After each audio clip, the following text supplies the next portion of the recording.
pahiram ng pulbo mo. Kikipulbo lang. Bessie, hiram ka? Ay, hindi, wag na kasi meron naman akong pulbo dito.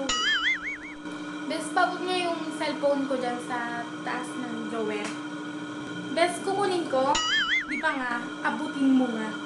Malamang kukunin mo. Wag na, ako na. Ayan na, ayan na. Bes, mamaya patayin mo yung ilaw.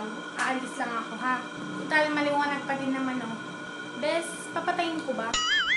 Ay, hindi, wag. Wag mo patayin. Kasi maliwanag na nga. Nakaswitch pa yung ilaw. Wag mo patayin, wag mo. Bes, alis lang ako. Patayin mo na lang yung TV mamaya, ha? Kapag katapos mo manood dyan.